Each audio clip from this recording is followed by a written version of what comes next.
하나님 아버지, 좋지 않은 일기 속에 있지만 주의 말씀을 사모함으로 또 주님 전에 먼저 나올 수 있도록 인도하심을 감사합니다. 이 시간도 성령 하나님 통하여서 깊은 하나님의 음성들을 들을 수 있게 하시고 깨달아 그 말씀대로 살아가려고 애쓰고 수고하는 복된 한 날이 될 수 있도록 인도하옵소서. 모든 것 걸어가신 예수님의 이름으로 기도드립니다. 아멘. 찬송가 390장 하나님께 찬양 드리겠습니다. 예수가 거느리시니 즐겁고 평안하구나. 주야의 자고 깨는 것 예수가 거느리시네.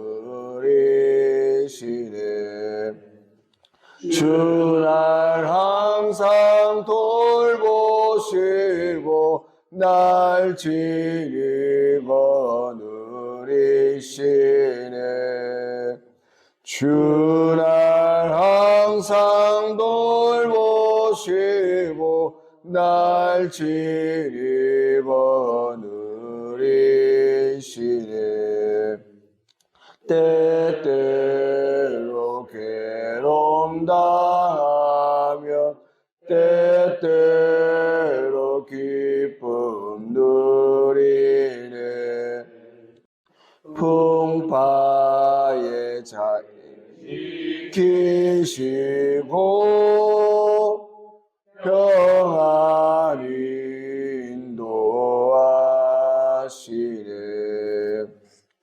주날 항상 돌보시고 날 지키고 누리시네. 주날 항상 돌보시고 날 지키고 누리시네. 내 주의 손을 붙잡고 천국에 올라가겠네. 괴로우나 즐거우나 예수가 거느리시네. 주날 항상 돌보시고 날 지키고 누리시네. 주날 항상 돌보시고 날 지키고 누리시네. 이 세상 이별할 때에 마귀의 본세에 이기네. 천국에 가는 그 길도 예수가 거느리시네. 주날 항상 돌보시고 날 지키고 누리시네. 주날 항상 돌보시고 날 지키고 누리시네.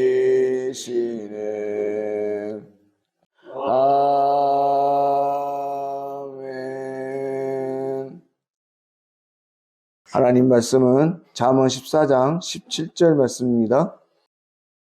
함께 읽도록 하겠습니다. 노하기를 속히 하는 자는 어리석은 일을 행하고 악한 계교를 꾀하는 자는 위험을 받느니라. 아멘. 오늘 본문의 말씀은 쉽게 분노하는 것과 악한 꾀를 내는 자들에 대해서 말씀합니다. 먼저 분을 내는 일, 오늘 말씀에서는 노한다고 표현하고 있는데 이 쉽게 분노하는 일은 기다림과 관련이 있습니다. 그리고 그 기다림은 신뢰와 깊은 연관이 있죠. 마음이 넉넉한 사람은 무슨 일이든 얼마든지 기다립니다.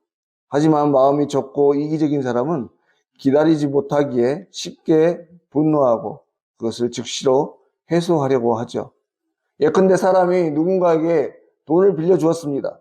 그런데 기간이 지나도 갚지 않는 거예요. 도저히 기다릴 수 없을 때 독촉을 하고 그래도 돈을 갚지 않으면 강제로 집행을 하기 마련이죠. 하지만 돈을 빌려준 사람과 신뢰가 두텁다면 제 아무리 오랜 시간이 걸려도 얼마든지 기다려줄 수 있습니다. 그리고 그래도 갚지 못할 때에는 결국에 탕감을 해주죠. 이러한 분을 내는 일과 관련해서 신뢰와 기다림에 대해 신약에서도 마찬가지로 나타납니다. 하나님의 일하심, 하나님의 인도하심을 바라보며 따라가는 것이 신앙이기 때문에 신앙을 가진 사람에게 가장 필요한 것은 기다림, 다시 말해서 인내이죠. 그런데 끝까지 기다리지 못할 때 결국에 연약한 모습을 보이는 것이 인간의 모습입니다. 출애굽 당시에 이스라엘을 한번 보십시오. 그들은 광야에서 늘 불평과 불만을 달고 살았습니다. 날이 더우면 덥다고 불평하고 또 먹을 것이 마실 것이 없을 때 기다리지 못하고 조금만 힘들면 불평 불만을 늘어놓았죠. 여러분, 이것은 때를 따라 채우시고 베푸시는 하나님의 은혜, 그 일하심을 기다리지 못해서 범하게 되는 어리석은 모습이었습니다. 또한 분노는 자신이 서 있는 위치를 인지하지 못할 때 나타나는 어리석은 모습입니다. 앞서 말한 이 불평 분만의 모습은 이스라엘 백성들뿐만 아니라 우리가 그렇게 위대한 믿음의 사람으로 알고 존경하고 있는 모세에게조차도 나타났습니다. 그는 시내산에서 하나님께 말씀을 받은 그 십계명의 돌을 우상에게 춤추며 방탕하는 백성들을 향해서 던져버렸습니다. 또한 무리바 셈에서도 반석을 한 번만 내리쳐야 할 터인데 두 번 내리치죠. 그런데 그러니까 무리바에서 반석을 치며 모세가 했던 말을 혹시 기억하십니까? 당시 모세가 이스라엘 백성들을 향해서 했던 이 말 속에 우리는 그가 왜 분을 냈는지 그 이유를 단번에 찾아볼 수 있습니다. 민수기 20장 10절의 말씀해 보시면 모세는 이스라엘 백성들을 향해서 우리가 물을 내랴 이렇게 말을 합니다. 여기서 우리는 다름 아닌 바로 하나님과 동등한 위치에 있는 모세 자신을 말하는 것이죠. 분명 물을 주시는 분은 하나님이십니다. 그런데 이 말씀에서 모세는 자신이 물을 주랴 이렇게 표현하고 있는 것이죠. 여러분, 모세의 이러한 태도는 바로 하나님 앞에서 자신의 자리, 자신의 정체성을 잠시 망각했기 때문에 나타나는 어리석은 모습이었습니다. 세상에서 우리의 정체성은 무엇입니까? 우리는 이 세상에서 또 하나님 앞에서 하나님의 청직입니다. 단지 사명을 맡은 자이고 그 사명을 감당하면 그만인 것이죠. 예수님이 예루살렘에 입성을 할 때 쓰임받았던 나귀처럼 또 마지막 만찬을 위해서 다락방을 내주었던 그 마리아와처럼 주님이 쓰시겠다 하면 감사하고 순종하면 그만인 것입니다. 그런데 자꾸만 감정이 개입되는 거예요. 자신이 주도하려 합니다. 여러분, 요나를 한번 보십시오.